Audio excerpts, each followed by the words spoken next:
When Marcus Steele found the cruise ship wedged between cliffs where no vessel that size should ever reach, he knew something had gone wrong in ways the living couldn't fully explain.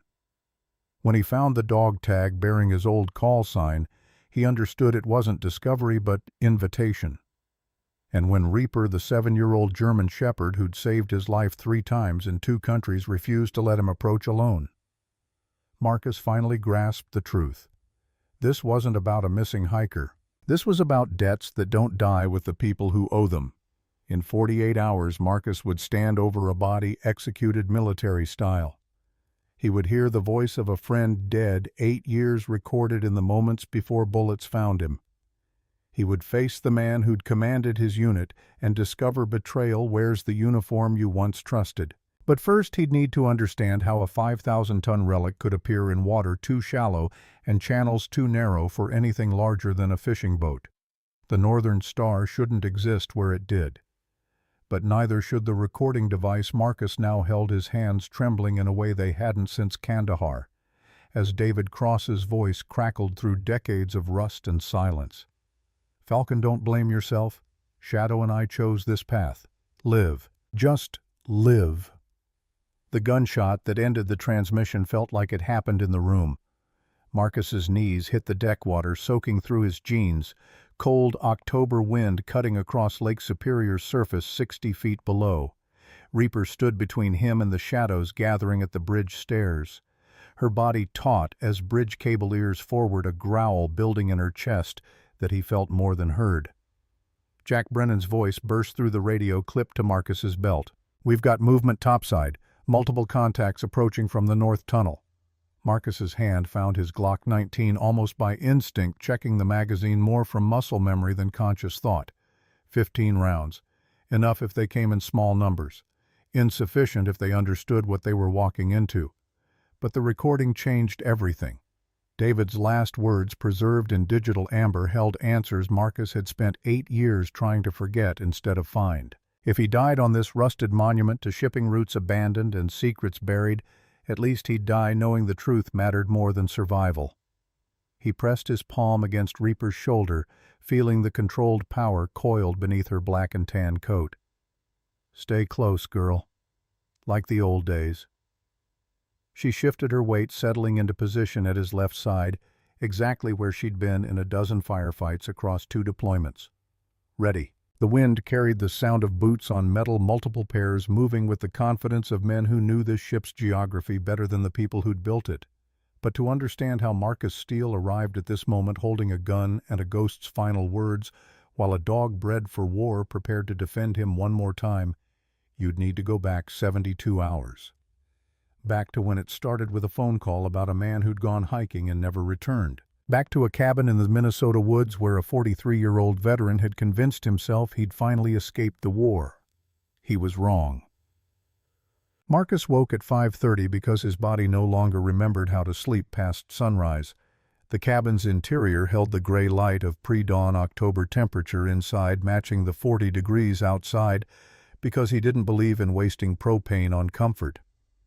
Reaper lay in her usual spot 3 feet from the bed, close enough to wake him if the nightmares got bad, but far enough to respect the boundary between partner and pet. Her eyes opened before he sat up, tracking his movement from mattress to floor. No tail wag, no excited greeting, just professional acknowledgement that another day required their attention. The running route hadn't changed in 6 years. 5 miles through Forest Service roads, long enough to burn the restless energy that came from too little sleep and too many memories. Reaper ranged ahead and behind nose, working the morning air, sorting threats from background with the efficiency that had made her invaluable in Helmand Province. Marcus's breath fogged in the cold air, lungs pulling deep as his pace settled into the rhythm that felt like meditation for men who'd never learned to sit still. His body still carried the build of someone who'd spent 20 years preparing for violence, shoulders, broad core, tight legs that could cover rough terrain for hours without complaint. 43 wasn't old if you'd taken care of yourself. It just meant you'd survived long enough to count the people who hadn't. The cabin appeared through the trees as the sun finally crested the ridge, throwing long shadows across the clearing. No neighbors within 3 miles. No television because the voices became noise after a while, just the radio that picked up the Duluth country station and local news enough to remind him the world continued without requiring his participation. Coffee came from a percolator older than his military service, strong enough that the VA doctors would have lectured him about blood pressure if he'd bothered attending appointments. The bacon went into the cast-iron skillet while eggs waited their turn, the morning routine requiring no thought, just motion.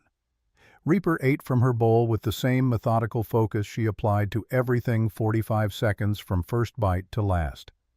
Then she sat by the door waiting, because Saturdays meant Sarah Donovan would arrive around 8 with vegetables she claimed came from her garden but always seemed to match what Marcus needed and never asked for. He didn't talk about the nights when sleep refused to come. Didn't mention how sometimes the sound of rain on the metal roof became mortar fire, or how certain smells could transport him back to rooms where friends had died while he'd lived. Didn't explain that Reaper wasn't just a dog, but the only reason his Glock stayed in the safe instead of within reach during the hours when darkness made lies sound like truth. The photograph on the wall caught his attention as it did most mornings. SEAL Team 7 taken outside Kandahar in 2016. 12 men who'd trusted each other with secrets heavier than the gear they carried. David Cross stood third from the left, grinning like someone who'd just heard the best joke of his life and couldn't wait to share it. Danny Donovan beside him, Sarah's older brother, the kind of radio man who could maintain comms through a sandstorm. Victor Grayson at the center, their commanding officer, the man who'd written recommendations that helped Marcus transition to civilian life without the bureaucratic nightmares that buried so many veterans. 6 of those faces belonged to men who'd never made it home. Marcus survived because he'd been standing in the doorway when the building collapsed, positioned to shield others while the ceiling came down.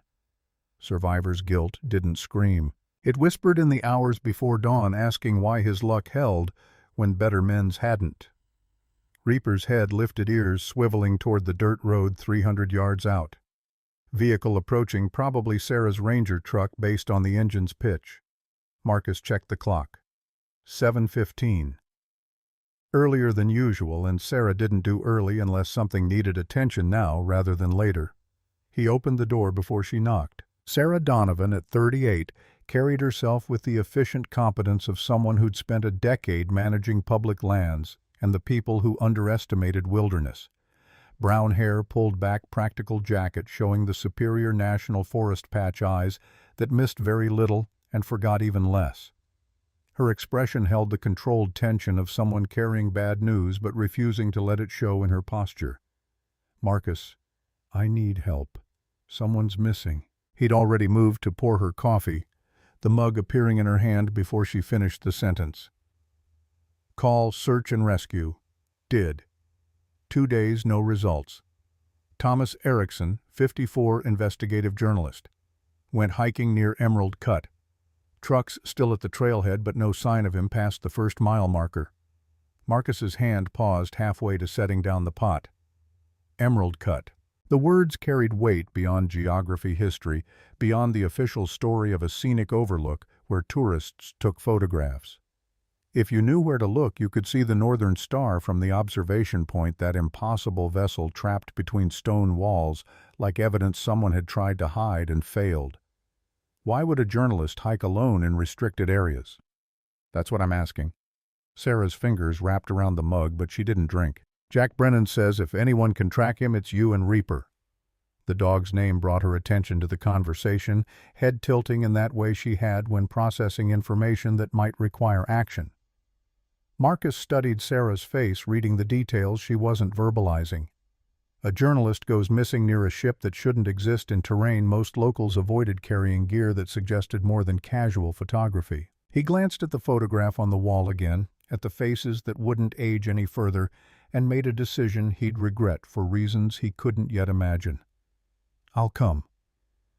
Sarah's shoulders dropped an inch, relief brief before professional focus reasserted itself. The ranger station at 9. Marcus nodded, already calculating what he'd need to bring. Reaper stood, recognizing the shift in his posture that meant work rather than routine. When he moved to the bedroom to change, she followed, positioning herself where she could monitor both the door and his movements. The gear bag came from the closet, contents unchanged since his last tracking job 3 months prior. First aid kit, extra water emergency beacon, the tools of someone who'd learned to prepare for situations that deteriorated faster than planning could accommodate. His hands moved through the checklist automatically while his mind worked the problem Sarah had presented. Journalists didn't hike alone unless they were meeting someone or investigating something worth the risk. Emerald Cut's restricted status came from unstable cliffs, not federal secrets, but the Northern Star's presence complicated simple explanations. That ship represented questions no one in authority seemed interested in answering, including how 5,000 tons of steel had navigated channels that would ground a yacht. The backup equipment bag sat in the corner canvas, worn soft from decades of use, the kind of surplus gear that outlasted the conflicts it had served. Marcus opened it to verify Reaper's emergency supplies, noting the spare collar he'd never used, leather cracked from age and storage. He lifted it to check the condition, noticing for the first time the faded marker notation on the inside, S07. Supply designation probably from whatever depot had issued it. He set it aside and grabbed the newer collar, the one with reflective stitching that would make Reaper visible in low light. She tolerated the check of her harness and gear with patient stillness, understanding the ritual meant deployment rather than training. Sarah had left to prepare at the station, giving Marcus an hour to ready himself for whatever tracking mission awaited. He checked the photograph one more time before heading out, his gaze lingering on Victor Grayson's face. The man had risen through ranks after the team disbanded, making admiral before retiring to private sector maritime security. Marcus hadn't spoken to him in 4 years, not since the last reunion, where too many chairs sat empty and conversations kept circling back to people who'd never fill them again. Reaper waited by the truck, alert, but calm, the demeanor of someone who'd done this enough times to recognize preparation from panic.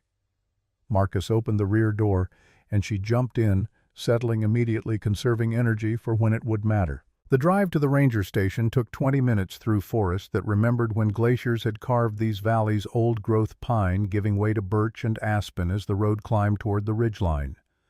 Marcus kept the radio off, preferring silence to distraction, his mind already building operational frameworks from insufficient data. The ranger station occupied a clearing with sight lines in 3 directions, a modest building that served as headquarters for managing 200 square miles of public land. Jack Brennan's sheriff's deputy vehicle sat in the lot beside Sarah's truck, the man himself leaning against the hood, coffee in hand, posture suggesting he'd been waiting a while. Jack had the build of someone who'd stayed in shape past 50 through discipline rather than vanity. Gray beard, trimmed, close eyes that had seen enough of human nature to rarely be surprised by it. Former Marine Gulf War veteran, the kind of law enforcement officer who preferred solving problems to making arrests. His attention went to Reaper first, recognition immediate. That your partner from downrange. Marcus closed the truck door, already scanning the area from habit. Best one I ever had. Jack's nod carried understanding that needed no elaboration. They got me out of a few tight spots over there. Loyal as they come. Sarah emerged from the station carrying a folder, her movements efficient as always. The briefing was concise, professional, organized the way someone presented information when they'd practiced the delivery. Thomas Erickson, investigative journalist, formerly with the Minneapolis Star-Tribune, recently freelance. Last known project involved weapons trafficking along the Canadian border, specifically routes using Lake Superior shipping channels. She spread photographs across the hood of her truck. Erickson's vehicle, a 2018 Ford F-150, locked keys inside, which immediately raised flags Marcus didn't need to vocalize. The man himself, weathered face of someone who'd spent time in places people didn't advertise, visiting eyes holding the particular wariness that came from asking questions powerful people didn't want answered. The final photograph showed Erickson at his laptop, casual shot that looked pulled from social media. Marcus's gaze caught on a detail most people would miss: the sticker partially visible on the computer's lid, a logo consisting of 4 points radiating from a central star. Company logo, maybe? Sarah's tone suggested she'd noticed the same detail but hadn't found meaning in it yet. Jack cleared his throat, shifting weight in a way that preceded uncomfortable information. One more thing. found this near his truck. He produced an evidence bag containing a strip of paracord military grade cut cleanly rather than frayed. Somebody knew what they were doing with a blade. Marcus accepted the bag, examining the cord through plastic. The cut was precise, angled, the work of someone who'd severed restraints before, not camping gear that had worn through.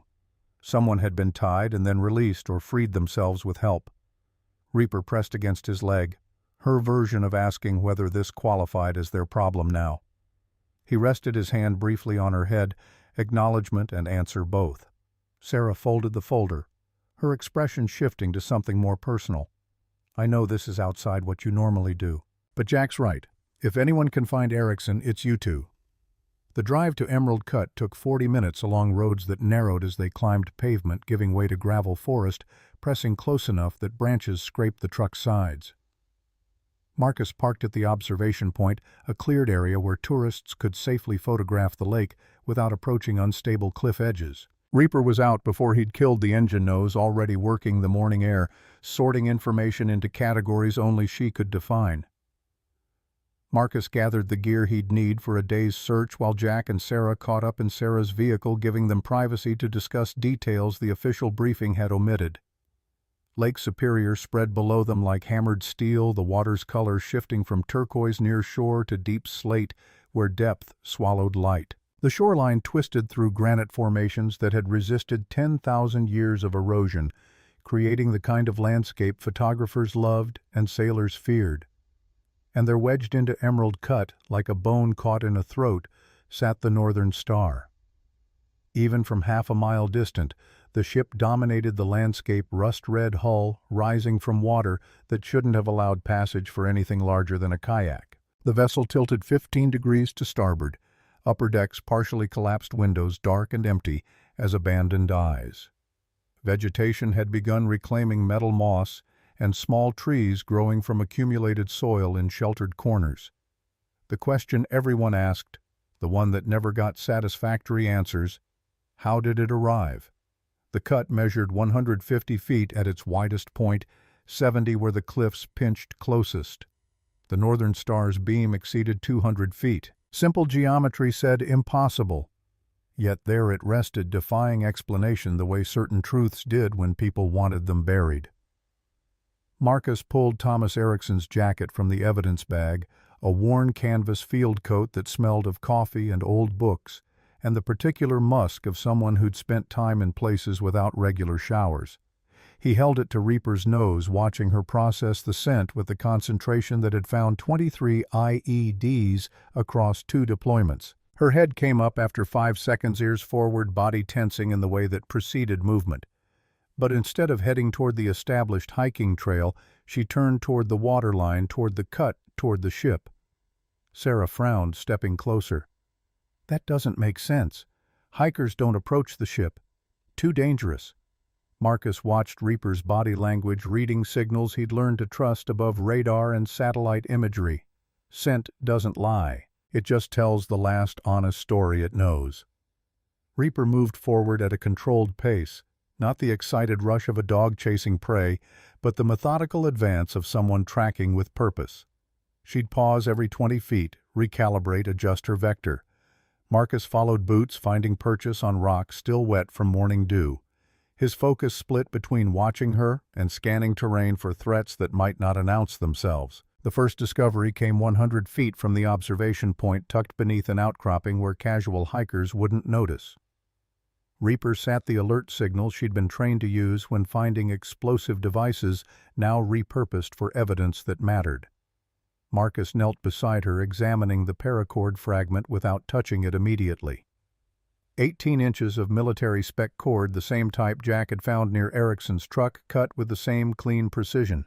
But this piece showed additional wear friction marks consistent with restraints that had held weight for extended periods. Someone had been bound here recently enough that the cord hadn't yet absorbed the moisture that would have darkened its fibers. Jack photographed the find while Sarah marked the GPS coordinates. Marcus let Reaper continue her search, trusting her nose more than his eyes. She led them closer to the water's edge where waves had deposited debris among the rocks, the kind of flotsam that accumulated anywhere water met stone. The industrial tape caught light differently than organic material's silver-gray surface reflecting morning sun. Reaper indicated it with the same sitting alert patient while Marcus examined what she'd found. The tape was 2 inches wide, heavy-duty adhesive backing the kind used in shipping containers and industrial packaging. But what made his chest tighten was the logo printed along one edge, faded but unmistakable, 4 points radiating from a central star. The same symbol he'd seen on Erickson's laptop 30 minutes ago. Jack crouched beside him, pulling out his phone to photograph the find. That's not fishing gear. Industrial shipping tape. Marcus's voice came out flat, processing implications faster than he wanted to vocalize. Used to seal containers. Heavy cargo. Sarah's expression shifted, professional concern giving way to something harder to define. You're thinking smuggling. The pieces fit too well to dismiss. Journalist investigating weapons trafficking. Industrial shipping materials. A ship that shouldn't exist in a location that made no tactical sense unless someone needed a way station for cargo that couldn't go through official channels. The Northern Star wasn't a relic. It was infrastructure. Reaper didn't move toward the ship immediately. She held position 30 feet from the rusted hull, body tense, but not advancing, the behavior Marcus recognized from a dozen close calls when her instincts had overruled mission parameters and saved lives. Her ears swiveled, tracking sounds humans couldn't isolate from the ambient noise of wind and water.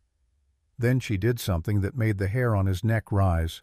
She turned her head to look directly at him, holding eye contact for 3 seconds, and whined softly. Not fear. Warning. The sound she'd made in Kandahar 40 seconds before the mortar rounds started falling. Marcus's hand went to his sidearm before conscious thought engaged old training asserting itself. But the threat wasn't immediate violence. It was suspended above them, swaying slightly in the breeze, visible now that Reaper had directed his attention to the right angle. A dog-tag military issue hung from the Northern Star's rail like bait on a hook. The distance made reading impossible, but the shape was unmistakable, that distinctive rectangular metal that had identified American service members for over a century. Someone had placed it there deliberately at a height that required approach to examine, in a position that would be visible to anyone searching the area. Sarah started forward, but Marcus caught her arm, his grip gentle but firm.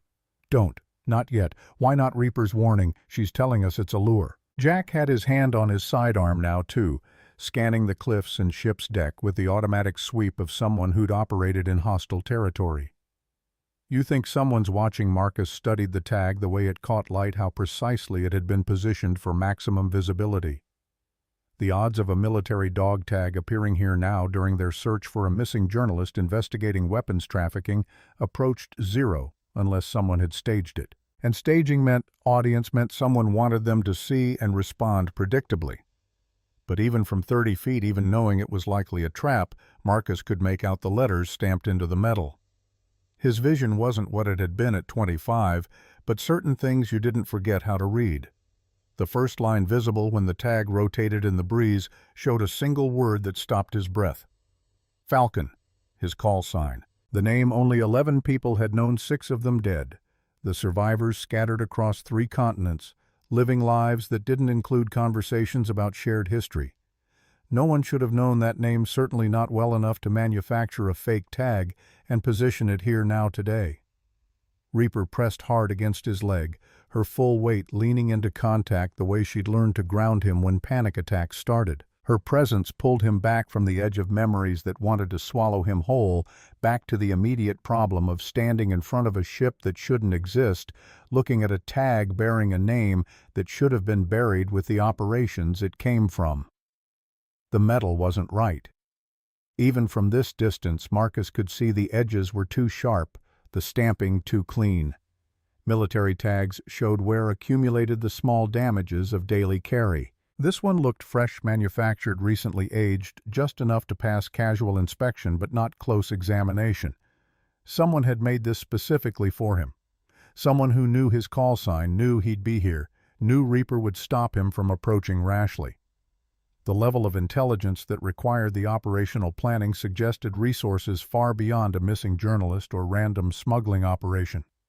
Jack's voice came through, carefully controlled. Steele. You know whose tag that is? Mine. Marcus kept his eyes on the ship, watching for movement for any indication they were under direct observation.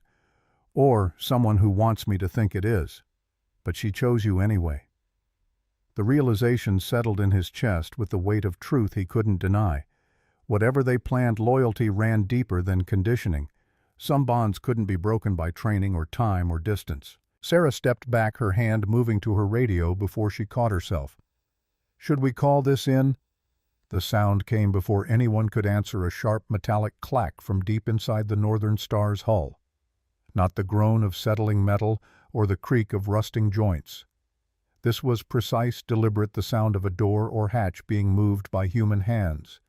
It echoed across the water, bounced off cliff walls, arrived at their position from multiple directions at once. Reaper's growl started low in her chest. A vibration Marcus felt through his leg before it became audible. Her ears pinned back slightly, not full aggression, but the prelude to it, the warning she gave when threats materialized from uncertainty. Everyone froze. Marcus's hand stayed on his weapon thumb, on the safety finger indexed along the frame. Jack had drawn his sidearm, holding it low and ready. Sarah had her radio out now, finger hovering over the transmit button. The sound didn't repeat. Silence flooded back in, broken only by waves against stone and wind through the cut. But something had changed, some quality of the air or the space, the indefinable difference between empty places and ones that held hidden observers. Jack's voice dropped to barely above a whisper. Someone's in there. Or just left. Marcus's tactical mind, the part that had kept him alive through 20 years of situations designed to kill him, began running scenarios. If someone was inside, they'd chosen to announce their presence rather than remain hidden. That suggested confidence, superior position, or both. If they'd left, the timing meant they'd observed Marcus's arrival and decided now was the moment to vacate. Either way, this wasn't random. This was choreographed. We need to move. Marcus made the decision without consulting the others' authority from old chains of command reasserting itself. Jack, hold this position. Sarah, get on the radio, tell them we've got possible activity at the Northern Star. Don't mention the tag or the journalist yet. Sarah started to object, but Jack nodded, understanding the implicit logic. We're walking into something bigger than a search and rescue. Marcus didn't answer because the truth was obvious. He moved toward the ship, Reaper at his side, each step measured and deliberate. The rusted hull rose above them, now blocking the sun, casting shadows that held too many blind spots to clear without a full team. But that tag was bait he needed to examine, even knowing the hook was barbed. Reaper stayed close. Her body language shifted fully into working mode. The partnership they'd developed over years of operations where communication happened through touch and posture rather than words. Her head stayed level with his knee-nose, working constantly, filtering information he couldn't access but needed to trust. The tag rotated slowly on its chain metal, catching light, revealing more details as they approached. The stamping was too deep, the font slightly wrong, small tells that confirmed it was manufactured rather than issued. But the effort spoke to resources and knowledge, someone who'd had access to Marcus's service records or people who'd served with him. Reaper stopped 10 feet from the hull, refusing to advance further. Marcus honored her judgment, crouching to her level, following her sight line. She wasn't looking at the tag anymore. Her focus had shifted to something beneath the ship, where the hull met water, where shadow pooled thick enough to hide anything smaller than a boat. The water's surface showed a disturbance, subtle but present, a straight line cutting through the natural ripple pattern, not wind-driven, not current. Something had passed through recently, maybe minutes ago, leaving a wake that hadn't fully dissipated. The line pointed away from the ship toward deeper water, toward the open lake. Electric motor. Jack had moved up to join them, his voice tight with the realization. No wake, no noise. They could run right along the cliff face, and we'd never hear them over the wind. Marcus stood processing the implications. Someone had been on or near the ship when they arrived. The clack sound had been a signal or a distraction or both. While they'd focused on the tag, whoever was here had slipped away, using the cliffs and water as cover equipment, sophisticated enough to leave minimal trace. Professional. Marcus said it partly to himself, partly to the others. Military or former military. This isn't amateur hour. The tag swayed in the breeze, catching light, mocking them with its precision and its lies. Marcus stepped forward, reached up and pulled it free from the chain. The metal was cold in his palm, stamped letters crisp under his thumb. Falcon. Steel M. His old blood type. His old unit. Everything right except the weight, the wear, the truth of it. He turned it over, scratched into the back with something sharp letters, crude but legible. Come alone. Sarah's breath caught when he showed her. Marcus, this is a threat, or an invitation. Jack's hand stayed on his weapon. Question is, from who? Marcus pocketed the tag, his mind already calculating next moves, threat assessments, the logical progressions that kept you alive when someone was playing games with your life. Whoever staged this knew his call sign, knew he'd respond to a missing person call in this area, knew enough about Reaper to predict she'd stop him from approaching rashly. That level of intelligence suggested surveillance, inside information, or both. The list of people with access to that information was short. Most of them were dead. The others had scattered to lives that didn't include looking backward, which left possibilities Marcus didn't want to examine too closely, implications about trust and betrayal that he'd spent years trying to forget. Reaper pressed against his leg again, grounding him, pulling him back to the present. Her eyes held that particular intensity she showed when she was trying to communicate something beyond her ability to verbalize. Marcus knelt, meeting her at eye level, one hand on her shoulder. "What are you trying to tell me, girl?" She looked toward the ship, then back to him, then toward the water where the wake line had been. Her body language said danger, said hidden threats, said this wasn't finished. Marcus trusted that assessment more than any intelligence briefing he'd ever received. Sarah's radio crackled dispatch responding to her earlier call. They were sending a boat to circle the area, logging the activity, asking if they needed additional personnel. Standard procedure, professional response completely inadequate for what was actually happening. Jack was photographing everything, documenting the scene with methodical precision. His voice stayed level, but Marcus caught the tension underneath. This journalist Erickson, you think he found something worth killing over? The tape with the 4-star logo, the industrial materials, the ship that shouldn't be here, the journalist investigating weapons trafficking. The connections were too tight to be coincidence, too organized to be opportunistic. Whatever Thomas Erickson had uncovered, it involved resources, planning, and people willing to use a Navy SEAL's call sign as bait. We need to get inside that ship. Marcus stood, decision made. Whatever's happening here, the answers are in there. Sarah shook her head. That ship isn't stable. Engineering reports from 5 years ago said it could collapse any time. Then we'd better not waste time. Marcus checked his sidearm, confirmed the spare magazine in his pocket, ran through the mental checklist that preceded going into places where people might die. Jack, you stay topside, maintain comms. Sarah, you're with me and Reaper. We go in, we look for Erickson, we document what we find, we get out. The entrance was a cargo door hanging open on corroded hinges, metal groaning as wind pushed it back and forth. Marcus paused at the threshold, letting his eyes adjust to the dimmer light, letting Reaper clear the immediate area with her nose and instincts. The temperature dropped 10 degrees, crossing from sunlight to shadow the ship's interior, holding cold the way tombs did. The corridor stretched ahead, rust flaking from walls, water pooling in low spots, the detritus of decades accumulating in corners. But Marcus's attention caught on something that didn't belong: footprints in the rust dust, fresh enough to show tread patterns leading deeper into the ship. Multiple sets, different sizes, recent enough that disturbed dust hadn't settled. Reaper moved forward, not hurrying, checking each intersection before allowing them to proceed. Her training was showing the hundreds of hours spent learning to clear buildings and detect threats too subtle for human senses. Marcus followed his own training, overlaying her movements with tactical awareness. Angles of fire cover positions, the unconscious calculations that separated survivors from casualties. The first room they checked held evidence of recent occupation. Water bottles in a corner, labels still legible. Energy bar wrappers, protein-heavy brands favored by people who needed sustained energy. A battery pack, the kind used to charge phones or tablets, still warm to the touch. Someone had been living here recently enough that their presence hadn't fully faded. Reaper sat alert signal, her nose pointing toward something Marcus couldn't immediately identify. He followed her indication, found a corner where shadows pooled thick. Behind a stack of corroded pipes, a notebook wrapped in plastic protected from moisture. Marcus extracted it carefully, opened it to pages filled with neat handwriting, technical notations, coordinates. The first page showed GPS locations, latitude and longitude precise to the second.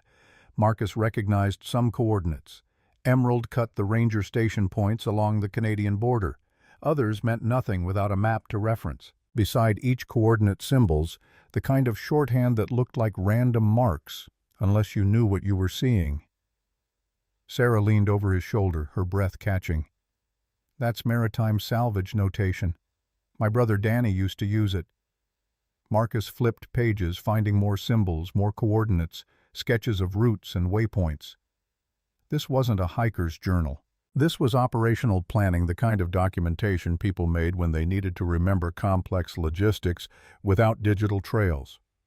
The final pages held photographs printed on regular paper, curling at the edges from humidity.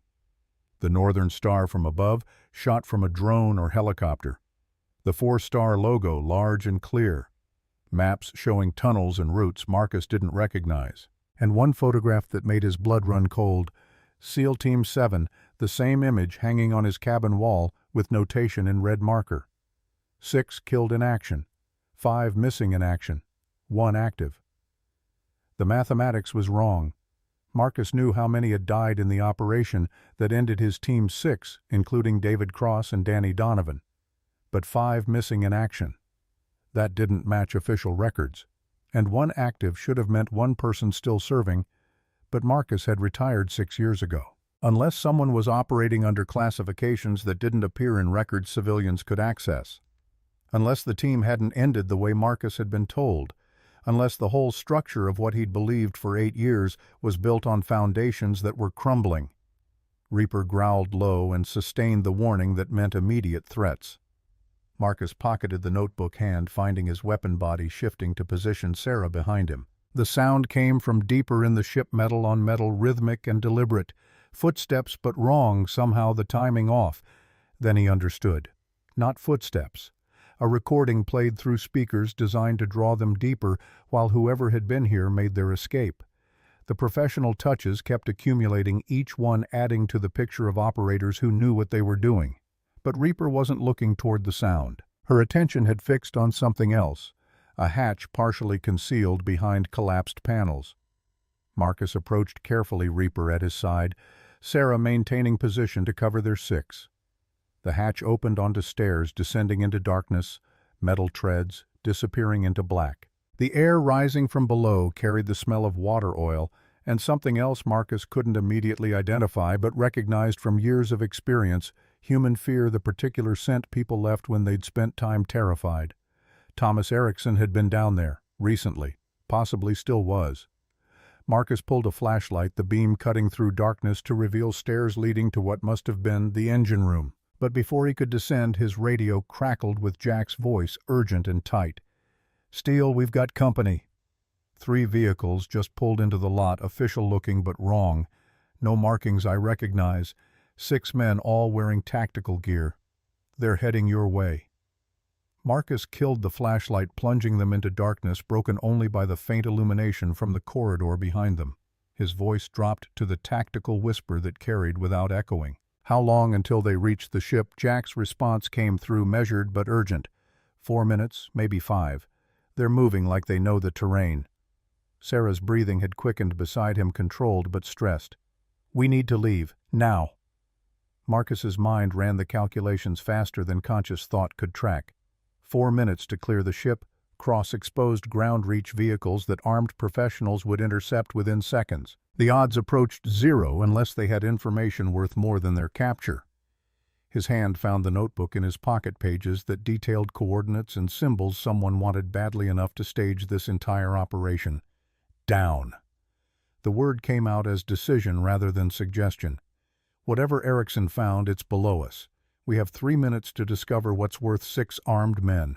Reaper was already descending. Her body language shifted fully into combat mode, ears, flat movements, economical and silent. Marcus followed boots, finding metal treads slick with condensation and decades of rust. Sarah came last, her phone's dim screen providing just enough light to prevent a fall without broadcasting their position. The engine room opened beneath them like a cathedral built for machines instead of gods. Rusted diesel engines rose 15 feet pipes and conduits, creating a maze of metal that swallowed their flashlight beams. Water pooled across the floor, shallow enough to wade but deep enough to reflect their movements in broken fragments. The smell hit Marcus immediately, the unmistakable copper tang overlaying oil and decay. Blood recent enough to remain distinct from the ship's baseline rot. Reaper's posture confirmed what his nose suspected, her body going rigid in the stance that meant human remains ahead. Thomas Erickson sat propped against the far wall, positioned with a deliberateness that made Marcus's chest tighten. The journalist's eyes were closed, head tilted forward, hands behind his back, in a position that suggested restraints removed post-mortem. The entry wound behind his left ear showed professional execution, close range, angled upward through the brainstem. Death would have been instantaneous, no suffering beyond the moments before the trigger pull. Sarah's sharp intake of breath came before she could stop herself. Oh, God. Marcus moved closer, his tactical mind cataloging details while his conscience registered the waste of a life spent asking questions no one wanted answered. Erickson's pockets had been turned inside out, wallet and phone gone, but his boots remained expensive, hiking footwear that would have been the first thing thieves took. This wasn't robbery. This was message. Beside the body, arranged with the same deliberation as Erickson's positioning, sat a black Pelican case, the kind used to protect sensitive equipment from water and impact.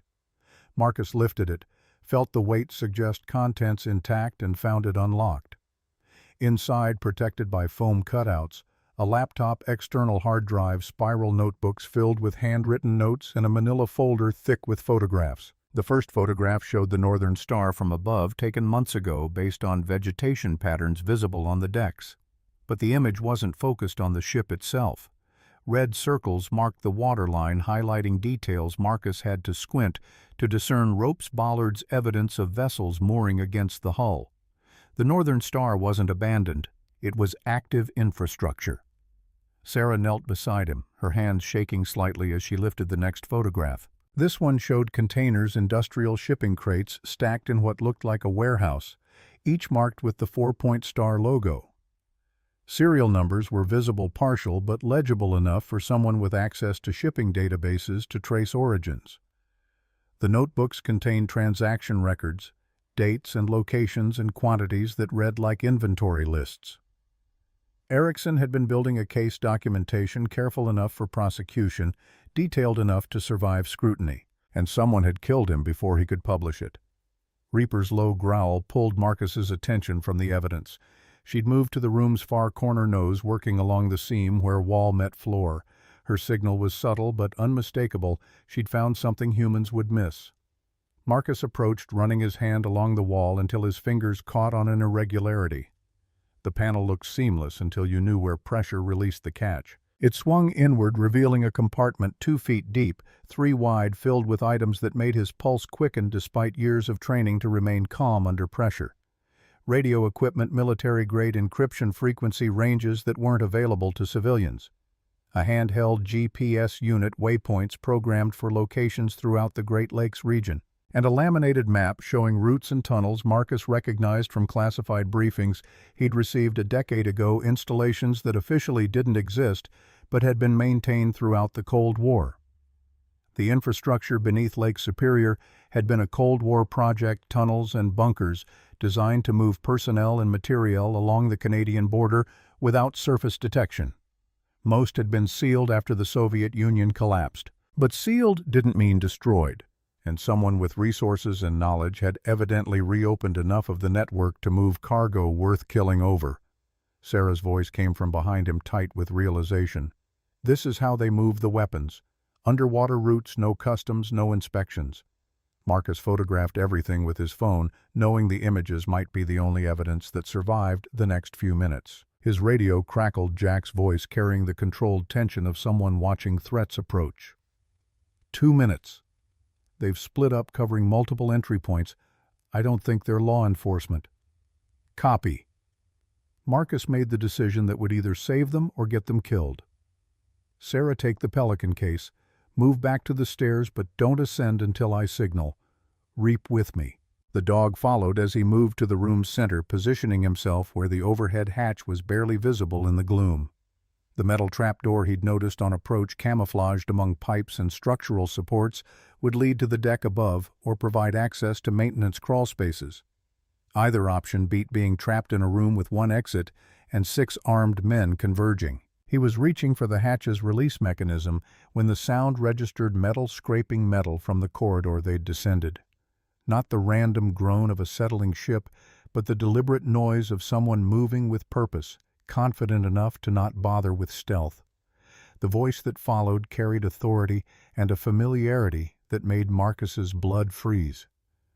"Falcon, I know you're down there. We need to talk." The call sign, the tone, the particular cadence of speech that triggered memories Marcus had spent years trying to compartmentalize. He knew that voice the way soldiers knew their drill instructors, the way children knew parents, the fundamental recognition that bypassed conscious thought. Victor Grayson had been Marcus's commanding officer for 3 years, the man who'd written recommendations for medals and promotions, who'd made decisions that kept most of his team alive through deployments that killed better men. The last time Marcus had seen him was at David Cross's memorial service, both of them in dress uniforms, neither willing to speak the truths that hung between them like smoke from incense. Sarah's eyes went wide, questioning whether to move or freeze. Marcus gestured toward the stairs, insistent. "Go. Now." She hesitated 1 second before trusting his judgment, moving with the speed of someone who'd realized conversations in killing rooms rarely ended well for bystanders. Reaper stayed at Marcus's side, her loyalty overriding survival instinct, prepared to die beside him if that's what the next minutes required. Marcus's voice came out steady despite his pulse hammering. "Admiral Grayson. Didn't expect Navy brass at a crime scene." Footsteps descended, measured and unhurried. "I'm retired, remember private sector now, maritime security consulting, very lucrative for someone with my experience." The man who emerged from the stairwell wore civilian clothes, expensive outdoor gear that managed to look tactical without being overtly military. Victor Grayson at 56 carried himself with the bearing of someone accustomed to command gray at his temples, face weathered by years of decisions that cost other people more than they cost him. 2 men followed him, both younger, both moving with the fluid economy that marked former special operations. They held weapons low and ready fingers, indexed along trigger guards, professional enough to shoot if required, but disciplined enough to wait for orders. Grayson's gaze moved from Marcus to Erickson's body without apparent emotion. Unfortunate business. Erickson was warned to stop digging. Some questions don't have answers. People survive learning. You killed him. Marcus kept his hand near his sidearm, knowing the gesture was probably futile against 3 armed men, but unwilling to go down passive. Grayson's expression showed something that might have been regret or might have been practiced sympathy.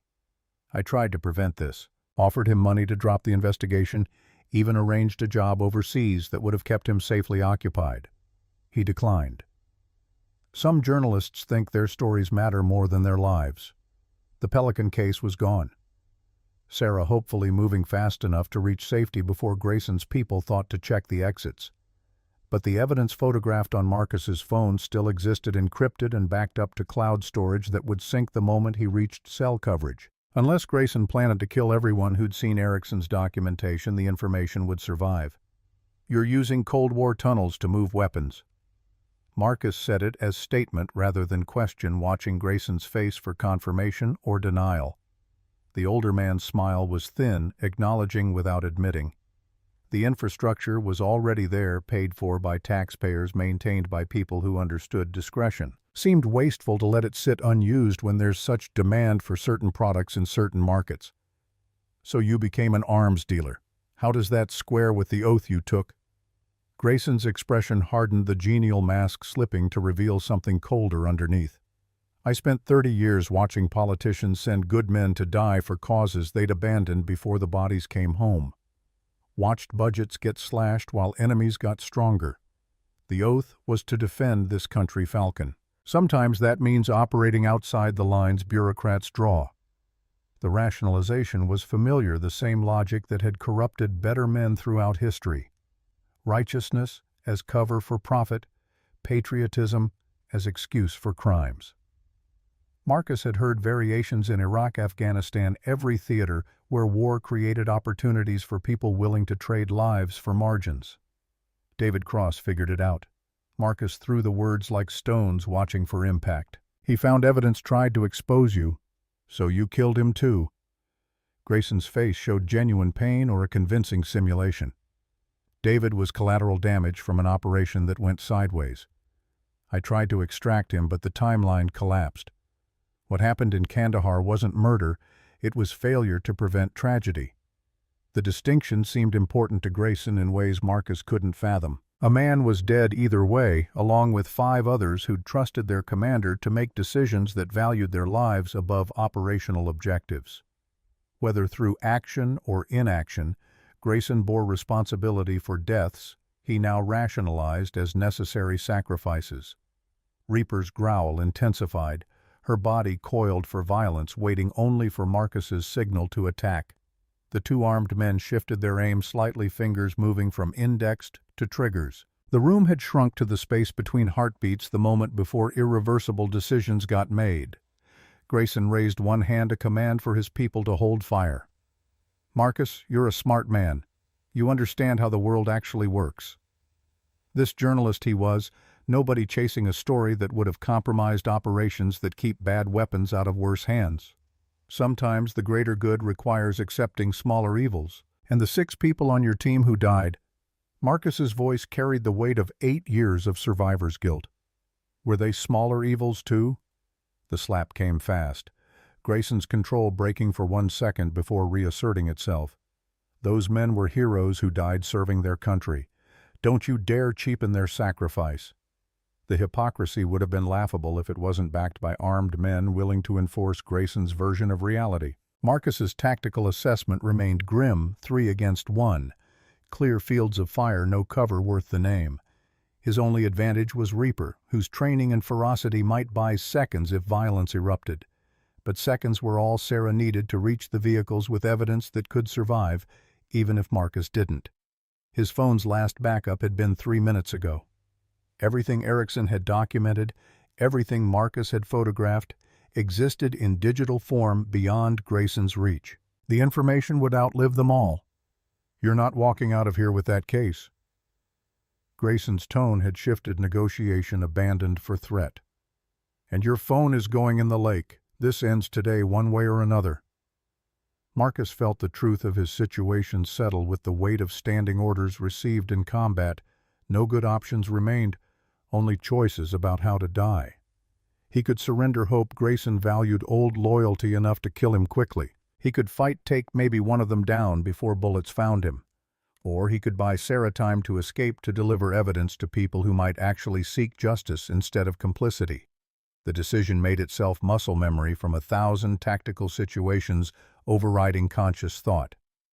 His hand dropped to Reaper's harness, 3 rapid taps that signaled the command they'd practiced but never used in 8 years: run, hide, survive. Reaper resisted for 1 heartbeat, loyalty warring with training before her discipline overcame emotion. She bolted for the stairs, low and fast, a black and tan blur that cleared 20 feet before Grayson's men could track her movement. "Shoot the dog!" Grayson's command came harsh and immediate.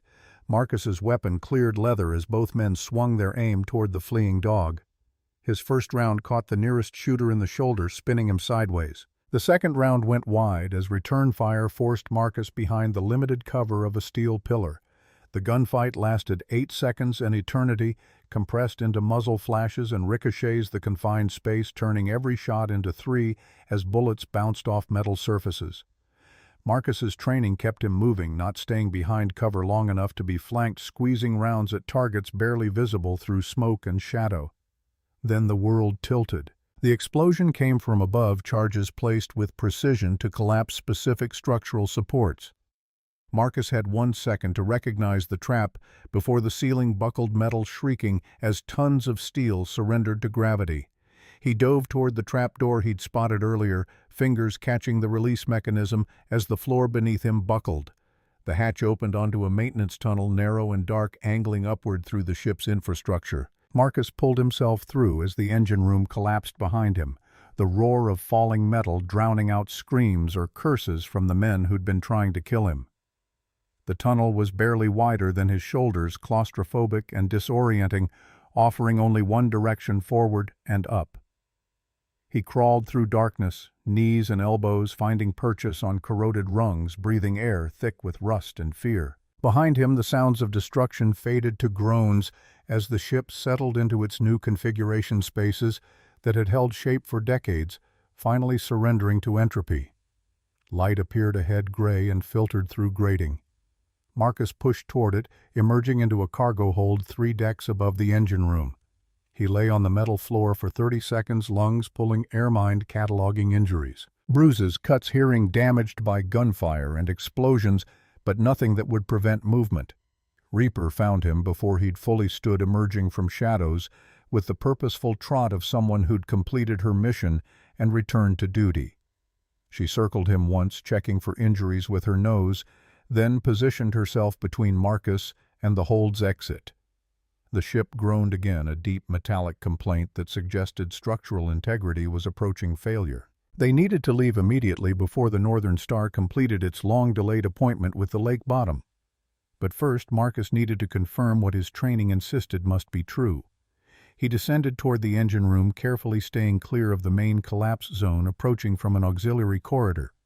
The room where he'd fought Grayson was buried under twisted metal, the ceiling having pancaked onto the floor with force sufficient to crush anything caught between. No movement, no sounds of survivors, just the settling of wreckage and the slow trickle of water, finding new paths through compromised hull plating. If Grayson and his men had survived, they'd be trapped for hours, maybe days, depending on whether they had tools to cut through steel. If they'd died, the collapse had been quick enough to be merciful. Either way, Marcus had bought time and eliminated immediate threats. He photographed the destruction, adding documentation to files already uploaded. Then he moved toward Daylight, Reaper at his side, both of them covered in rust and blood and the residue of survival. Jack was waiting at the Northern Star's entrance, weapon-drawn expression, cycling through relief and professional assessment. Behind him, Sheriff Hayes's vehicle was pulling into the lot, followed by an ambulance and 2 deputy cruisers. Sarah stood beside Jack, the Pelican case clutched against her chest, face pale but composed. The next 3 hours blurred together official responses, layering over tactical realities. Sheriff Hayes took statements professional, but clearly overwhelmed by a situation that had escalated beyond missing hikers into territory involving federal crimes and military conspiracies. Marcus edited his account carefully, confirming the discovery of Erickson's body, omitting details about Grayson's involvement until he understood the full scope of complicity. The FBI arrived as the sun touched the Western Horizon agents in suits that looked absurd against the backdrop of rusted ships and wilderness. They secured the Northern Star as a crime scene, cordoning off areas Marcus had just escaped, beginning the methodical process of evidence collection that would take weeks. But evidence collection had already happened, photographs and documents stored in cloud servers beyond anyone's immediate reach. Marcus had played this game before, knew the difference between official investigations that sought truth and official investigations that buried it.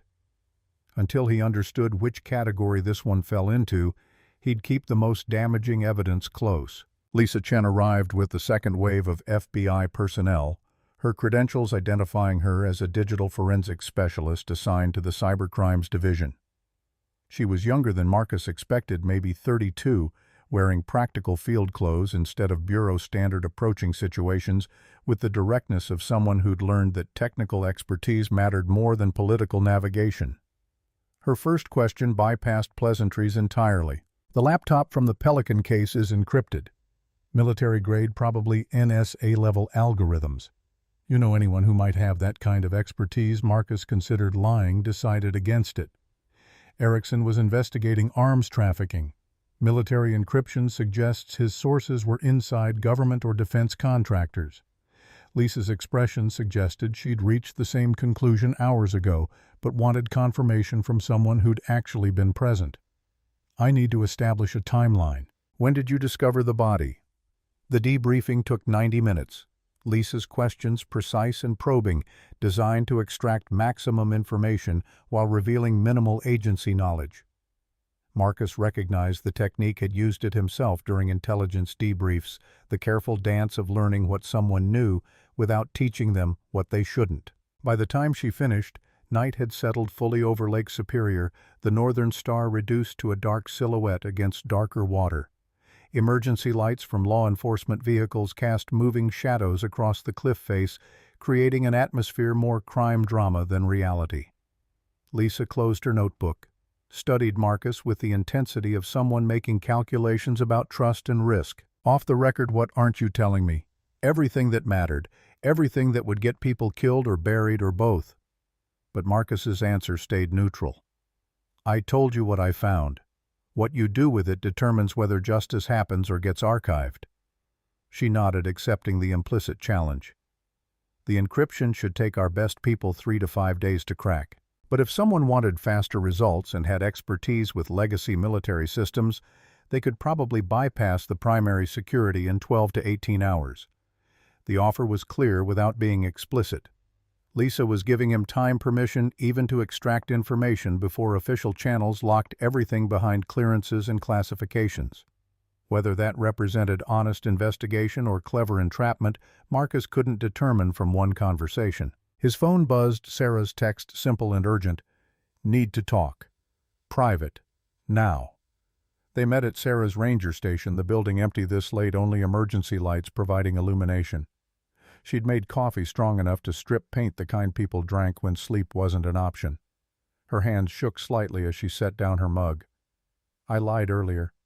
About not knowing anything. Marcus waited, letting silence create space for confession. Danny, my brother, he didn't just serve with you. He was investigating. Grayson had been for 6 months before Kandahar. Thought something was wrong with the operation timelines equipment that went missing, intel that felt staged. He sent me files, told me if anything happened to get them to people who could act on them. And Marcus kept his voice neutral, but his pulse had quickened. I buried them. Sarah's eyes glistened, but no tears fell. After he died, I was so angry, so broken, I convinced myself Danny had been paranoid. That looking for conspiracies was easier than accepting he'd died in combat. So I deleted everything, burned the hard copies, tried to forget. But there was always a but, with confessions this heavy. But I backed everything up first. Sarah pulled a thumb drive from her pocket, the small device holding weight beyond its physical mass. Everything Danny collected, every suspicion, every document he thought proved Grayson was compromised. I haven't looked at it in 8 years, couldn't face it. But after today, after seeing Erickson's body, I think maybe Danny was right. Marcus accepted the drive, feeling the plastic warm from her pocket. Why tell me now? Because Grayson called you Falcon. Because he knew you'd be here. Because this whole thing feels like a trap that's been waiting years to spring. She met his eyes, her expression carrying the weight of 8 years of doubt and guilt. And because if Danny died trying to expose the truth, the least I can do is help finish what he started. The drive went into Marcus's pocket, joining the notebook he'd taken from the ship. Between Erickson's documentation, Danny Donovan's files, and the photographs Marcus had captured, they had the foundation of a case that might survive scrutiny, if they lived long enough to present it. Reaper had been resting in the corner, conserving energy in the way of working dogs who understood missions might last days, but now she stood, ears swiveling toward the door, body tensing in the preparatory stance that preceded alerts. Marcus's hand found his weapon before conscious thought engaged. What is it, girl? She moved to the window, nose against glass, focused on something in the darkness beyond the emergency light's reach. Her growl started low, building slowly, the kind that meant threats were approaching rather than present. Sarah killed the interior lights, plunging them into darkness. Through the window, barely visible in starlight, 3 figures moved through the trees, approaching the station with the tactical spacing of people who'd done this before. They found us. Sarah's voice was barely a whisper. Or they've been watching all along. Marcus moved away from the window, mind running escape routes and defensive positions. Back door leads to the maintenance shed, From there, 50 yards to the tree line if we move fast. The front door's lock rattled someone testing it before deciding whether to breach. Marcus gestured for Sarah to move, covering her withdrawal, while Reaper maintained position, tracking the figures through wall and window with senses humans couldn't match. They made it to the back door before glass shattered in the front, the sound of window breaking, followed by footsteps on linoleum. Professional entry, multiple points, coordination that spoke to training and equipment. Not Grayson's people, he was trapped or dead in the Northern Star. Someone else with resources to field teams hours after the initial confrontation. The maintenance shed provided minimal cover but enough concealment to reach the forest. Marcus moved first, weapon ready, scanning for additional threats. Sarah followed, her breathing controlled, despite obvious fear. Reaper came last, backing toward them while maintaining visual contact with the station. They were 20 yards into the trees when the explosion lit the night, the ranger station erupting in flames that reached 50 feet skyward. The blast wave arrived seconds later, hot air and debris knocking them flat against earth that trembled from the detonation. Marcus's ears rang, his vision spotted, but training overrode disorientation. He grabbed Sarah's arm, pulled her upright, gestured for Reaper to move. They ran through darkness, branches whipping faces, roots threatening ankles, the kind of movement that invited injury but prevented death. Behind them, voices shouted coordinates and vectors, people with night vision and radios hunting through trees with the systematic approach of professionals who'd done this before. Marcus led them up slope away from obvious routes, using terrain and vegetation to break sight lines. They found cover in a deadfall massive pine that had toppled in some forgotten storm, creating a hollow space beneath its trunk. Marcus pulled them into the shelter, all three pressed together in darkness, breathing hard, listening to their pursuers spread through the forest like a net designed to catch anything that moved. Sarah's whisper was barely audible over his damaged hearing. "Who are they?" Marcus checked his phone, surprised to find signal this deep in forest. His encrypted backup was still running files, uploading despite everything. "Whoever they are, they want us dead before we can share what we know." The thumb drive and notebook were still secure in his pocket. The evidence existed in multiple locations, now distributed enough that killing them wouldn't eliminate the information. But explaining that to people shooting at them required surviving long enough to have the conversation. Reaper pressed against his side, her warmth and solidity, an anchor in chaos. He could feel her heartbeat elevated but controlled the physiological response of someone prepared for extended operations. She'd been bred for this, selected across generations for traits that kept humans alive in situations designed to kill them. The hunters passed within 20 feet, flashlight beams cutting through underbrush, radios crackling with coordination. Marcus counted 6 distinct voices, professional communication, that suggested military or law enforcement backgrounds. They were searching patterns, not random thrashing, the kind of systematic coverage that would eventually find anyone who stayed stationary. "We have to move." Marcus said it quietly, statement rather than question. "They'll grid search until they find us or run out of dark." Sarah nodded, her face barely visible in starlight filtering through pine needles. "Where the lake?" Marcus had made the decision while listening to their hunters' movements. "They're searching inland, expecting us to run for roads or civilization. We go to the water, follow the shore, put distance between us before they realize we didn't take the obvious routes." They emerged from this deadfall, carefully keeping low, using shadows and vegetation for concealment. The descent to the shore was treacherous in darkness, loose rock and steep grades that required trust in footing more than vision. But pursuers' voices faded as they moved, the search pattern expanding away from their actual location. Lake Superior's shore was a chaos of boulders and driftwood, creating terrain that slowed movement but offered countless hiding spots. They picked their way north, keeping water within sight, pausing frequently to listen for pursuit. An hour passed, then 2. The explosions and chaos at the ranger station felt distant problems from another lifetime. Marcus's phone showed 3:47 a.m. when they finally stopped to rest, finding shelter in an overhang that provided protection from wind and concealment from sight. Sarah slumped against rock, exhaustion overriding adrenaline. "We can't keep running. We need help. Real help, people with resources to protect us." "Who do you trust?" Marcus asked it seriously, genuinely wanting her assessment. FBI. They're already involved. Local law enforcement Sheriff Hayes seemed overwhelmed before someone blew up your station. Federal agencies Grayson had connections throughout DOD and intelligence communities. Sarah didn't answer because no good answer existed. The infrastructure meant to protect citizens from threats had been compromised by people who understood how to exploit trust and authority. Seeking help from systems that might be corrupted risked delivering themselves to the people hunting them. Marcus checked his phone again, found the backup complete. Erickson's files, his own photographs, Danny Donovan's documents all existed in encrypted storage that would survive even if they didn't. The question was whether anyone would know to look for them, and whether they'd have the courage to act on what they found. Reaper's soft whine pulled his attention from screens to immediate surroundings.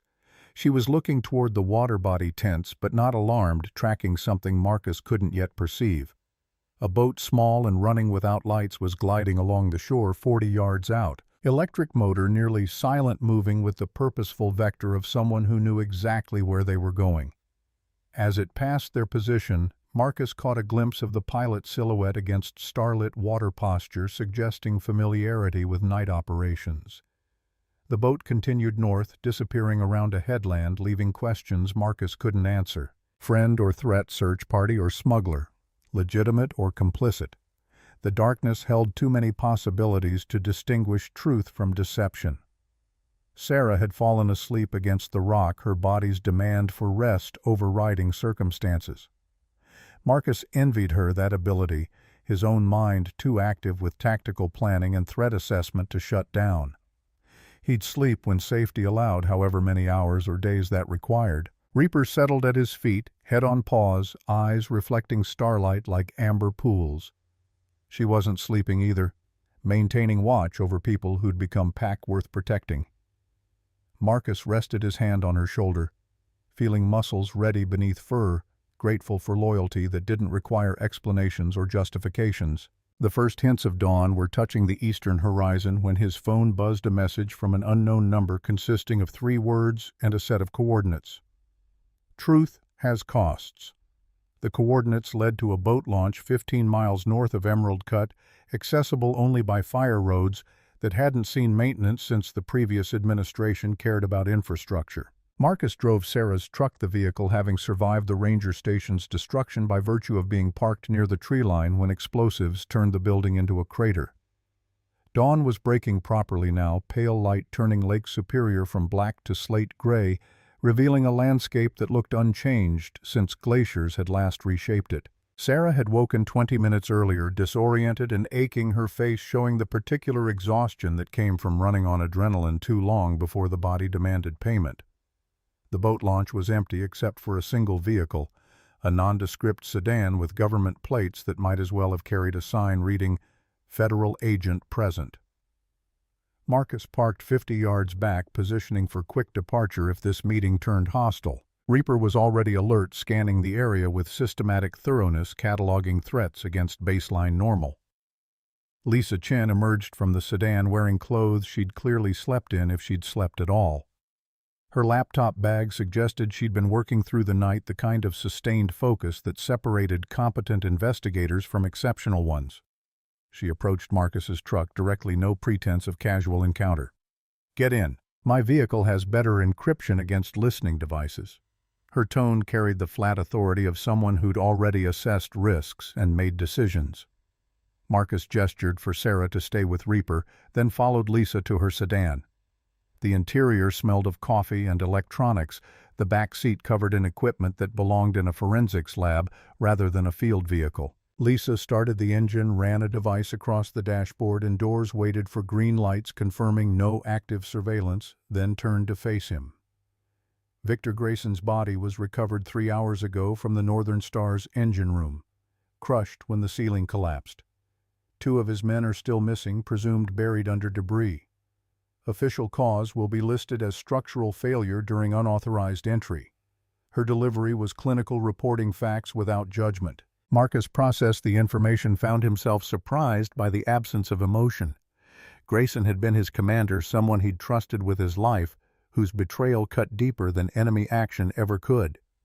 But the man had died because he'd chosen profit over principles, had killed people trying to expose crimes hidden behind classified operations.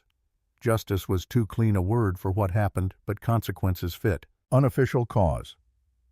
Marcus asked it, knowing Lisa wouldn't volunteer information without reason. Someone placed shaped charges on specific support columns, then detonated them remotely during the firefight. The blast pattern suggests demolition expertise, probably military combat engineers. Lisa pulled up photographs on her tablet showing the destruction from angles that required drone access to crime scenes. Whoever set those charges knew exactly how to collapse that room while leaving the rest of the ship structurally intact. Marcus's mind raced through implications. The engine room collapse had been deliberate assassination disguised as collateral damage, eliminating Grayson while creating plausible deniability. But who had resources and motivation to kill a retired admiral involved in arms trafficking? Competitors' partners worried about exposure, or government agencies cleaning up operations that had gotten too visible. The laptop encryption broke 4 hours ago. Lisa's fingers moved across her keyboard, pulling up files that represented Thomas Erickson's final months of investigation. What we found connects to at least 7 federal agencies, 3 defense contractors, and shipping routes that move weapons from U.S. military stockpiles to buyers in 43 countries. Sarah had joined them, unable to maintain distance when information this critical was being discussed. Her face reflected the same sick realization Marcus felt, understanding that the conspiracy wasn't rogue operation, but systematic infrastructure involving enough powerful people to make prosecution nearly impossible. Lisa continued her screen showing transaction records and shipping manifests that represented hundreds of millions in illegal arms sales. The Northern Star was just one node in a network using decommissioned vessels and Cold War infrastructure. Grayson ran the Great Lakes region, but he reported to someone higher, someone who's managed to stay invisible through 6 presidential administrations. Who? Marcus asked it, knowing the answer might get them all killed. We don't know yet. Erickson's files use a designation Granite. No name, no description, just references to someone who makes final decisions on major transactions. Lisa's expression suggested she'd spent hours trying to identify Granite without success. But Erickson documented a meeting scheduled for tomorrow night, location listed as Waypoint 7. Marcus recognized the term from documents he'd photographed in the ship. Waypoint 7 had appeared on maps showing the tunnel network, a junction point where multiple underground routes converged. If Granite was attending personally, the location would need to support high-level security and secrecy, probably deep enough underground that electronic surveillance couldn't penetrate. Sarah had pulled out her brother's thumb drive, the device she'd kept hidden for 8 years, while guilt and fear warred with duty. Danny found Waypoint 7. He sent me coordinates, access codes, everything needed to infiltrate during a scheduled meeting. That's why they killed him. Not because of what he knew, but because of what he could prove. She handed the drive to Lisa, who accepted it with the reverence due, evidence that had cost lives to obtain. The digital forensics specialist plugged it into an isolated laptop, one hardened against malware and remote access. Files began populating, years of investigation compressed into gigabytes of documentation. Lisa's eyes widened as she scanned file names and contents. This is architectural plans for the entire tunnel system, engineering specifications, security protocols, guard rotations. Danny must have had access to classified infrastructure databases. He was signals intelligence. Sarah's voice carried pride and grief in equal measure. If data existed electronically, Danny could find it. He spent 6 months mapping the network before he understood what it was being used for. The plan showed complexity. Marcus hadn't imagined tunnels extending hundreds of miles beneath Lake Superior and surrounding territory, connecting sites that officially had no relationship to each other. Some routes dated to World War II, built to move materiel along the Canadian border. Others were Cold War additions meant to survive nuclear strikes. The newest sections appeared to be 20 years old, suggesting the network had been maintained and expanded long after official decommissioning. Waypoint 7 sat at a junction 90 feet below the lake bed, accessible through 3 separate entrance points. The facility included storage areas, living quarters, communications equipment, everything needed to support extended operations away from surface observation. According to Danny's files, meetings happened quarterly, bringing together principals from what amounted to a board of directors for international arms trafficking. Marcus studied the layout, his tactical mind automatically identifying defensive positions and vulnerabilities. The primary entrance required passing through 3 security checkpoints, each featuring biometric verification and armed guards. But Danny had marked a maintenance tunnel designed for emergency evacuation that bypassed most security if you had access codes. "We need to be there." Marcus said it with the certainty of someone who understood that some battles chose you regardless of preparation. "If Granite attends that meeting tomorrow night, it's our chance to identify him and gather evidence that can't be dismissed as conspiracy theory." Lisa shook her head, professional caution asserting itself. "This is beyond civilian capabilities. We need to bring in federal law enforcement coordinate with agencies that can deploy tactical teams."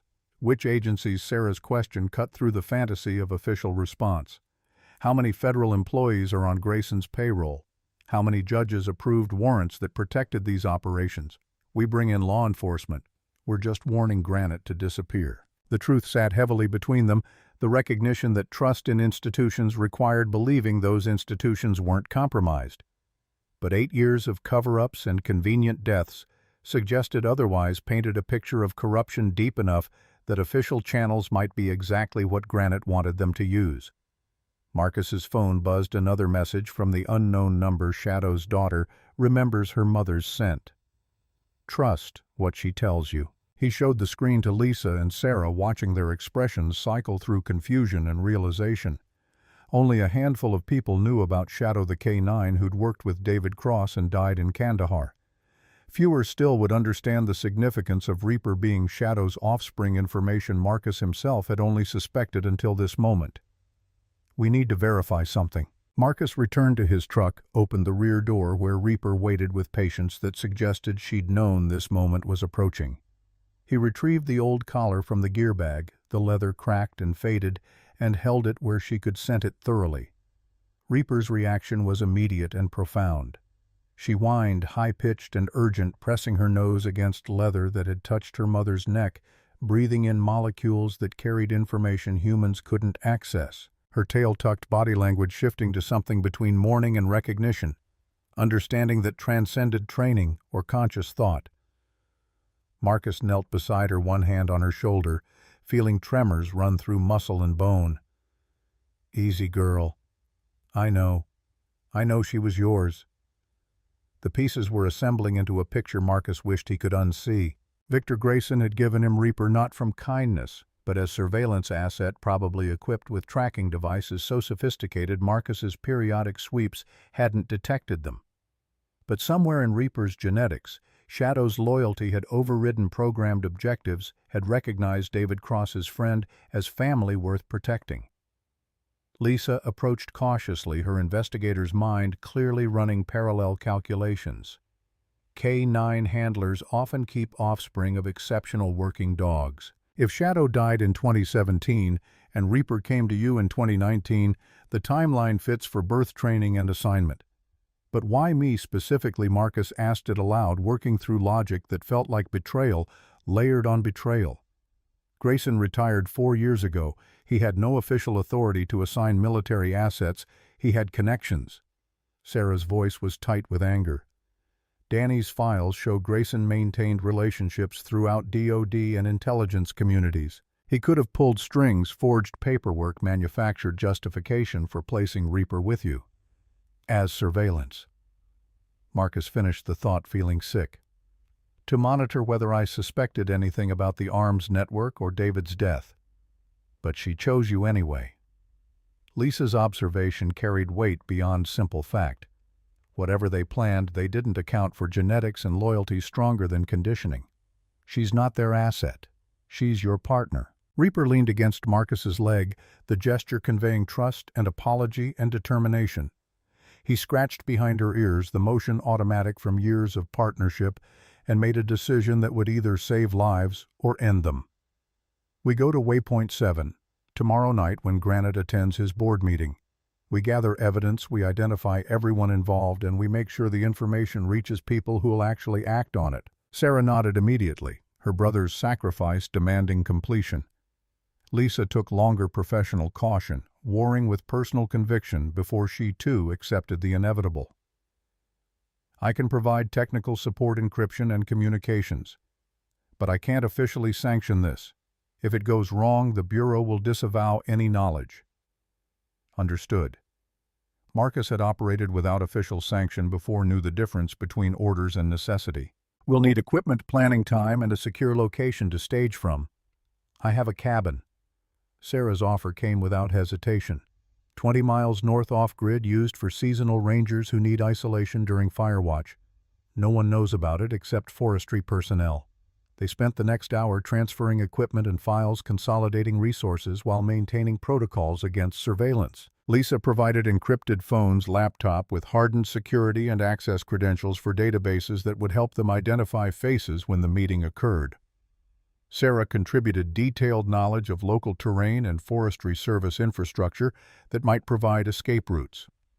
By the time they reached Sarah's cabin, the sun had fully risen, revealing a structure more functional than comfortable. Single-room wood stove, minimal amenities, but walls thick enough to provide privacy and location remote enough to discourage casual discovery.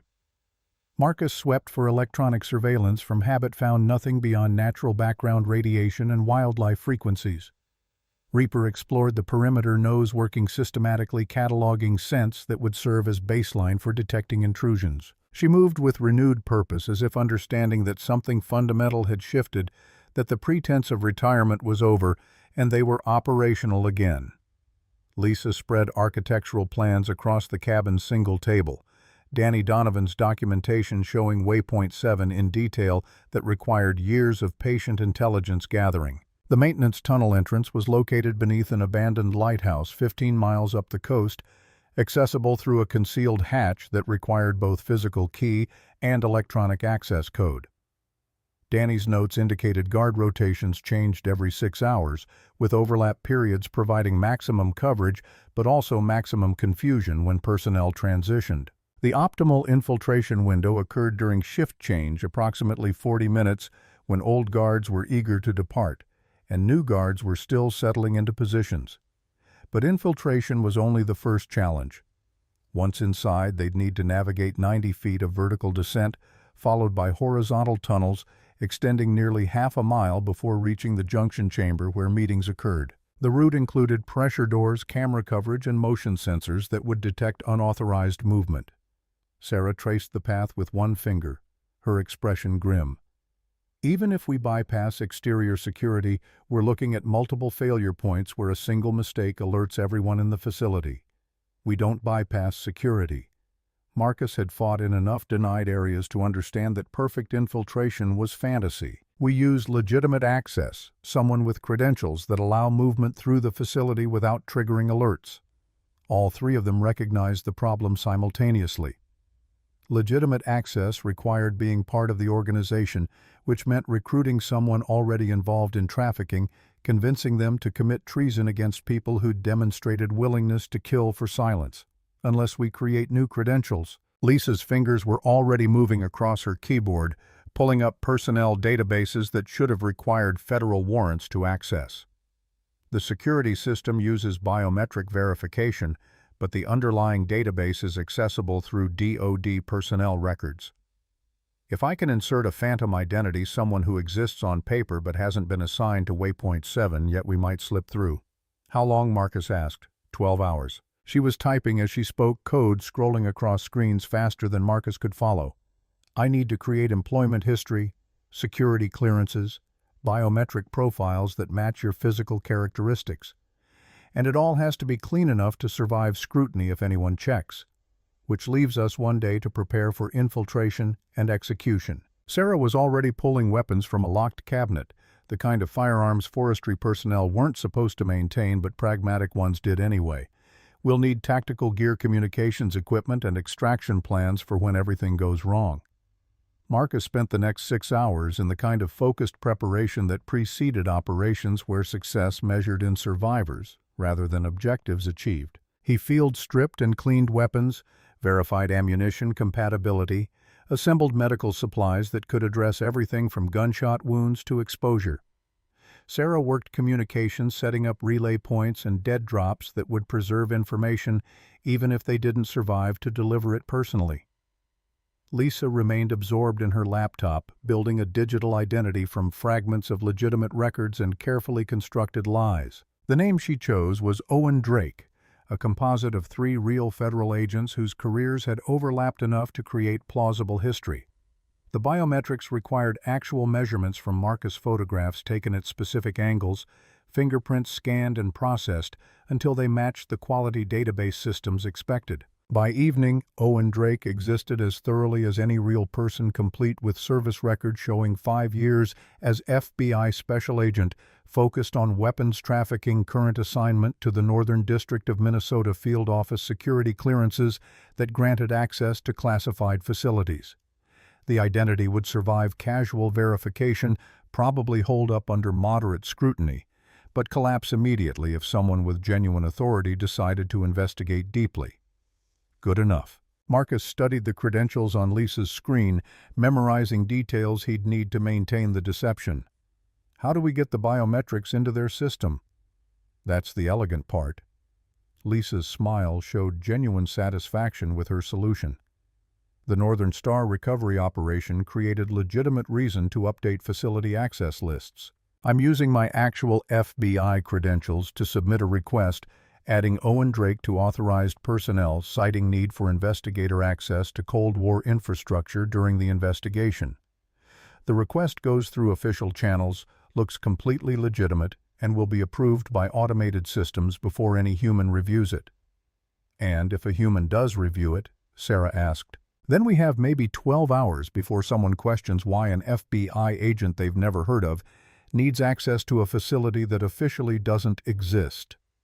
Lisa closed her laptop, exhaustion finally showing through professional composure. Which means we infiltrate tomorrow night at 2100 hours or not at all. Marcus checked the time. They had 36 hours until the scheduled meeting at Waypoint 7. Enough time to prepare, but not enough to recover from mistakes. He'd operated on worse timelines in places where failure meant death, or capture, where success was measured by making it another day rather than completing missions. But those operations had occurred under orders from chain of command, with support infrastructure and extraction plans developed by people whose job was keeping operators alive. This was different. 3 people and a dog against an organization wealthy and connected enough to corrupt federal agencies operating in facilities designed to resist military assault. The odds suggested they'd die down there probably quickly once their deception was discovered. But Thomas Erickson had died asking questions that deserved answers. David Cross and 5 others had been killed to protect operations that turned American weapons into terrorist tools, and Danny Donovan had spent his last months gathering evidence that could end the network if anyone was brave enough to use it. Some debts couldn't be paid except in blood or justice, and Marcus was tired of wondering which currency his life would spend. Loyalty is the only currency that survives the spending. He thought, watching Reaper settle beside the wood stove, her eyes reflecting firelight like promises kept across generations. Reaper pressed against his leg, the contact grounding him in present, rather than allowing rumination about futures that might not arrive. He looked down at her, this dog who'd been given to him as surveillance but chosen loyalty, whose mother had died beside David Cross, whose genetics carried memory of service and sacrifice across generations. You don't have to do this. Marcus spoke it aloud, knowing she couldn't answer, but needing to acknowledge her autonomy. The infiltration will be dangerous, probably lethal. You could stay here safe. She tilted her head, dark eyes holding his gaze, and Marcus understood the response without words. Partnership meant facing threats together, meant trusting each other in situations where separation guaranteed failure. Reaper had chosen him years ago, had saved his life repeatedly, and wasn't about to stop now just because the danger had escalated. Fine. But you follow my lead, stay close, and if I give the command to run, you run. Marcus made it as close to an order as he could manage, knowing she'd interpret it through the lens of their relationship, rather than accepting it as absolute directive.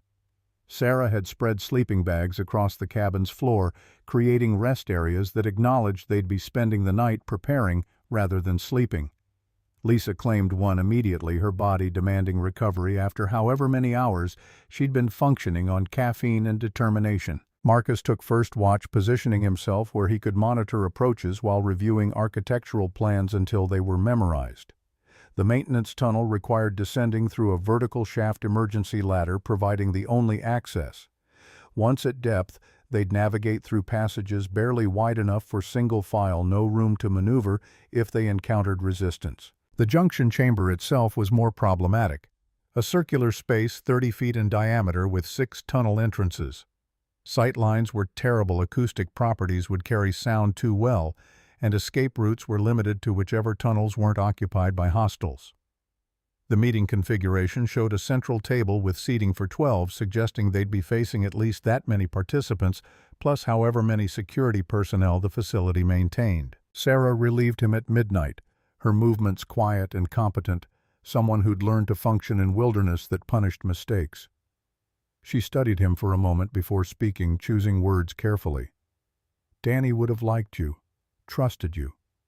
He always said the real operators were the ones who understood that violence was last resort, not first option." Marcus accepted the assessment without commentary, recognizing it as Sarah's way of processing grief through connection to people her brother had respected. He settled into a sleeping bag that smelled of storage and mildew, Reaper arranging herself at his side, warmth and weight and loyalty condensed into 70 pounds of muscle and determination. Sleep came in fragments, punctuated by dreams that blurred past and present Kandahar and Minnesota friends who'd died and threats still living. He woke at 5:30 to gray light filtering through windows, Reaper already alert, Sarah making coffee that would be strong enough to power vehicles. Lisa emerged looking worse than she'd gone to sleep, the kind of exhaustion that came from mind refusing to rest even when body demanded it. She checked her laptop, compulsively verified that Owen Drake's credentials had been approved and entered into Waypoint 7's security database, then ran scenarios about what could go wrong with the timing. "We leave at 1900 to reach the lighthouse before dark." Marcus was assembling gear, the familiar ritual of preparation that preceded operations. Infiltration at 2100 timed to coincide with shift change. Meeting is scheduled for 2200, which gives us 1 hour to get into position. "What about extraction?" Sarah asked the question that mattered most. "Once we're inside, how do we get out?" "We don't." Marcus said it flatly, acknowledging reality rather than spinning comforting lies. "The facility has internal security too sophisticated to defeat twice. We get in, we gather evidence, we transmit it through Lisa's encrypted connections, and then we surrender or die depending on how they respond to discovery." Sarah absorbed this, nodded slowly, accepting what she'd probably already known. "I can live with that. If the evidence reaches the right people, if Granite and his network get exposed, then whatever happens to us is worth it." Lisa looked between them, professional detachment cracking to reveal the person underneath. "I'll make sure the evidence reaches people who can act. If you transmit it, I'll have copies distributed to journalists, congressional oversight committees, inspector generals at every involved agency. They won't be able to bury it." The promise carried weight beyond professional obligation, the kind of commitment that turned investigators into crusaders. Marcus understood the transformation, had seen it in himself years ago when he'd realized that following orders wasn't the same as doing what was right. They spent the day in final preparation, checking equipment repeatedly, rehearsing procedures until they became automatic, preparing for contingencies ranging from minor problems to catastrophic failures. By the time evening arrived, Marcus felt as ready as possible for an operation that would probably kill them. The drive to the abandoned lighthouse took 90 minutes, traveling back roads that saw more wildlife than vehicles, parking a mile away to approach on foot as darkness settled over the landscape. The lighthouse itself was a relic from an era when ships needed guidance through waters that killed carelessly, now just a monument to maritime history and bureaucratic neglect. The entrance to the maintenance tunnel was exactly where Danny's files indicated, concealed beneath what appeared to be a concrete foundation but actually covered a steel hatch, locked by mechanisms that required both physical key and electronic code. Lisa provided both credentials stolen from databases and reproduced with precision that suggested she'd done this before. The hatch opened onto darkness, and the smell of stagnant air metal ladder descending into spaces that hadn't seen regular use in decades. Marcus went first. Reaper secured in a tactical harness that would allow her to descend while maintaining 4 points of contact. Sarah followed, then Lisa, each of them carrying gear that made movement awkward but was essential for survival. The descent took 15 minutes. Ladder rungs slick with condensation and corrosion, darkness so complete that flashlights seemed to create more shadows than illumination. At the bottom, a horizontal tunnel extended in both directions. Concrete walls, weeping moisture floor puddled with water that had accumulated across years. Marcus oriented himself using the architectural plans memorized from Danny's files, choosing the passage that would lead toward Waypoint 7 while avoiding main security corridors. The walk was claustrophobic and disorienting tunnel barely 6 feet high and 4 feet wide, no landmarks except occasional junctions that matched the mental map he carried. Reaper moved ahead, nose working constantly, providing early warning if they approached occupied areas. Her behavior suggested the tunnels saw minimal traffic scent trails, old and faint, nothing indicating recent passage. But that would change as they neared the junction chamber, where meeting preparations would bring guards and participants into spaces usually left to darkness and memory. The first pressure door appeared 30 minutes into their infiltration, heavy steel designed to seal sections in case of breaches or attacks. It should have been locked, requiring credentials they didn't have, but stood open by perhaps 6 inches, suggesting someone had passed through recently without properly securing it behind them. Marcus approached carefully, listening for sounds beyond hearing only the mechanical hum of ventilation systems working to keep air circulating through the underground complex. He pulled the door wider, wincing at hinges that squeaked protest, then moved through with Reaper at his side. The tunnel beyond showed signs of regular maintenance walls, painted institutional green floor, cleaned recently enough to show no accumulation of dust. Overhead lighting provided illumination that eliminated need for flashlights, but also eliminated shadows for concealment. They were exposed now, visible to anyone who might be watching through cameras Marcus assumed were present but couldn't locate. Voices drifted from ahead, muffled by distance and intervening doors, but unmistakably human. Marcus gestured for the others to hold position while he advanced to the next junction. Reaper, silent at his side, moving with the controlled precision that made her invaluable in close quarters. The junction opened onto a staging area, lockers and benches suggesting security personnel used this space to change shifts and store equipment. 3 men in tactical gear sat talking, weapons within reach but not ready posture, suggesting they were early for shift change and killing time rather than actively patrolling. Marcus retreated, mind calculating options. They could try bypassing the staging area, but that required navigating unfamiliar passages with risk of getting lost or triggering security they hadn't anticipated. Or they could wait, hoping the guards would leave before the meeting started, gambling that time would provide opportunity. The decision was made for him when Reaper's ears swiveled tracking sound from behind them. Marcus turned to find a man emerging from a side passage, dressed in the same tactical gear as the guards ahead, carrying a weapon that came up instinctively at the sight of unexpected people. The fight was brief and brutal. Marcus closing distance before the guard could shout warning, hands finding throat and weapon, simultaneously applying pressure that cut off air and forced the gun aside.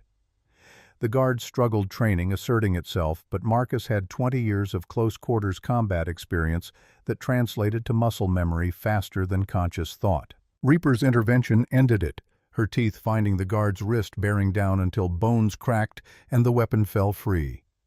The guard went limp, unconscious from lack of oxygen, dropping in a controlled fall that prevented noise from alerting others.